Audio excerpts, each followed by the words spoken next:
Pag may gusot, may lusot. Ito ang Filipinoy Media Production sa tulong ng MJC Training and Consultancy at ng Daniel Etan Organic Products. Mula dito sa Legazpi City, Philippines, ako si Daddy Rick Cervantes.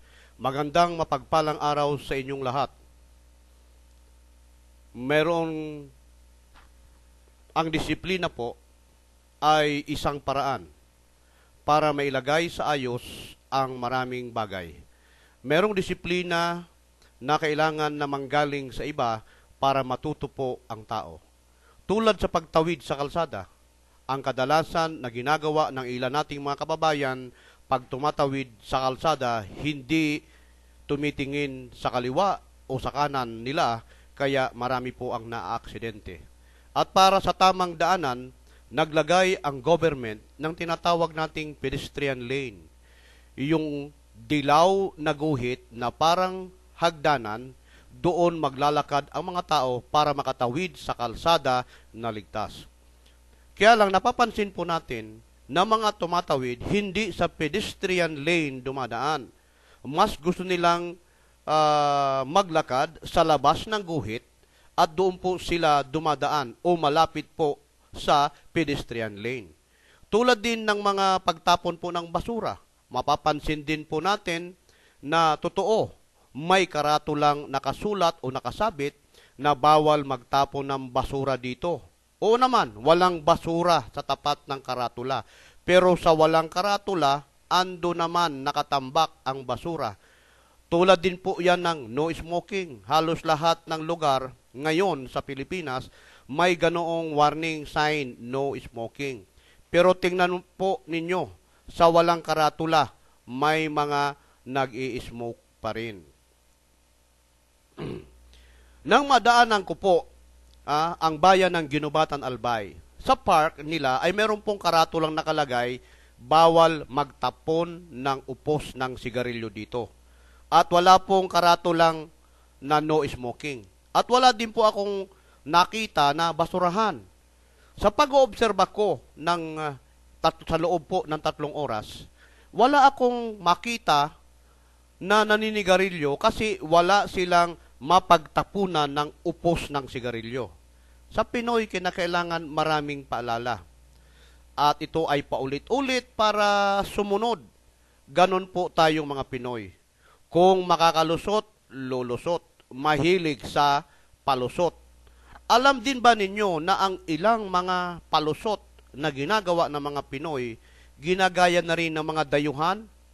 Kaso, mas magaling pa rin ang mga Pinoy.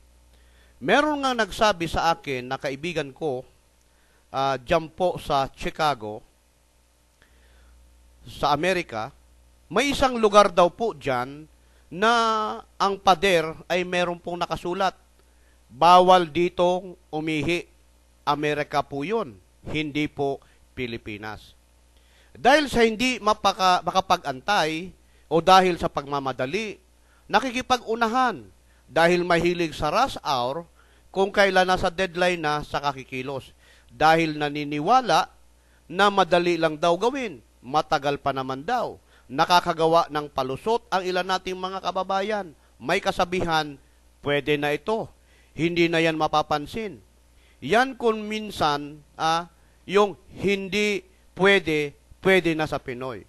Kaya napipintasan po tayo dahil hindi natin pinahalagahan ang quality, mahilig po tayo sa quantity.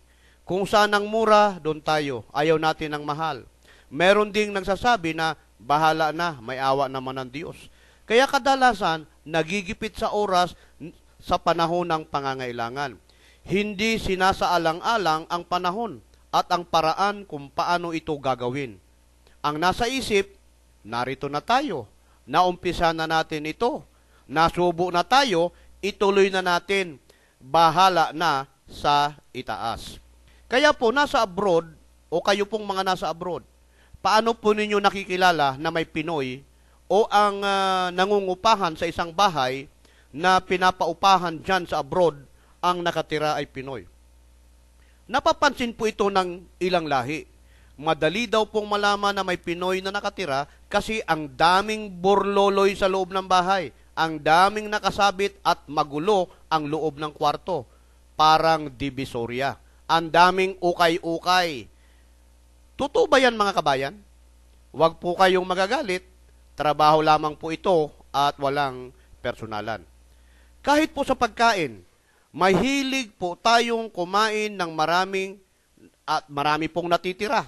Kahit sa paggamit ng tubig, ang daming nasasayang. Kahit sa pagtapo ng basura, hindi pa tayo gaanong disiplinado.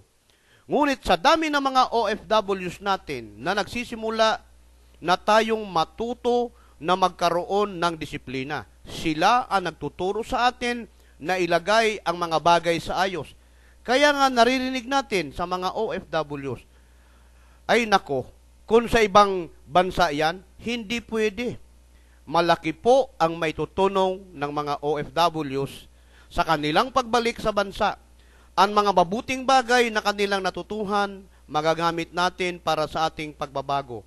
Kadalasan, nakikita natin dumi at kamalian ng iba, pero hindi natin makita ang sarili nating muta sa mata. At ang katotohanan, malalaman natin kung tayo ay nasa malayo. Saka lang po natin matatanggap na totoo pala ang mga puna sa atin ng ibang tao. Kadalasan po kasi, hindi natin maamoy ang sarili nating amoy. Kasi nga po, sanay na tayo sa amoy natin. Tulad ng mga Arabo, sanay na sila sa amoy nila. Akala nila, mabango sila. O ayos lang ang amoy nila. Kaya kung gumamit ng pabango, akala mo naliligo na sa pabango. Dahil na rin sa tolerance ng ilang Pinoy, kaya marami pong nag-aabuso o mga abusado. Masyado daw po kasi tayong maluwag, gagawa ng batas, sa unang linggo, istrikto itong pinapatubad. Pero wala pa nga isang buwan, balik ulit sa dating gawi. Sa una lang daw magaling, walang consistency. Sabi nga, tayo daw po ay may ugaling ningas kugon. Dahil kilala o kakilala o dahil kamag-anak, kadalasan pinapabayaan na natin sila. Ayaw nating silang magalit sa atin o magtampo na hindi natin na-realize na dahil hindi natin ito itinuwid, ito rin ang magpapahamak po sa atin.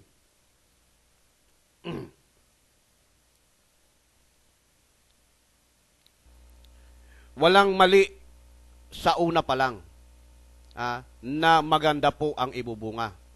Pag sinimula ng mali, matatapos ito, mali pa rin. Mababago po natin ito sa tulong ng mga OFWs. Sila ang nakakakita ng tunay nating pag-uugali at nahambing nila ito sa ibang lahi. Nakita nila ang tama at mali. Naibabalita nila ito sa mga kamag-anak sa Pilipinas at dahil na rin sa influence, nais nilang mabago ang ilang pag-uugali natin. Ito ay dahan-dahan matutunan natin sa pamagitan po ng pagtulong ng mga OFWs. Sa dami ng OFWs, sa dami ng pamilya ng OFWs, unti-unting nagbabago ang Pinoy.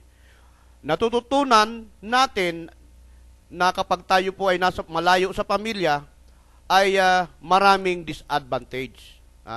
Na ang pera ay hindi nakakabuo ng pamilya, na ang pera, gano'n man ito kalaki, hindi rin mahalaga sa pamilyang Pinoy. Natanto ng mga OFWs na ang pananampalataya sa Diyos ay napakahalaga, lalo na sa mga nasa abroad. Ito rin ang susi para malayo sa mga tukso. Ang regular na komunikasyon sa pamilya ay dapat huwag ipagwalang bahala. Natutunan ng mga OFWs na dapat maging masinop sa buhay at huwag maging galante sa buhay at ang paggastos ay dapat ilagay sa lugar. At ang mga mahalagang bagay lamang ang dapat na pagkagastusan. Na ang bawat barya na kinikita ay dapat pahalagahan sapagkat hindi ito napupulot lamang. Ang pagtatrabaho sa abroad ay hindi picnic o excursion, hindi pagliwaliw ang pag-abroad. Ang pagtrabaho ay isang obligasyon at ito ay may katapat na sakripisyo. Ngunit ito ay nalalampasan na may kagalakan kung ang mga pamilya sa Pilipinas ay pinapahalagahan ang pagod ng kanilang mga overseas Filipino workers. Sa muli, ako po si Daddy Rick Cervantes, araw-araw niyong kasama sa Facebook, Breakthrough, ang programang nasa YouTube channel, Tago sa Puso. Diyos mabalo sa Indogabos, Salamaton.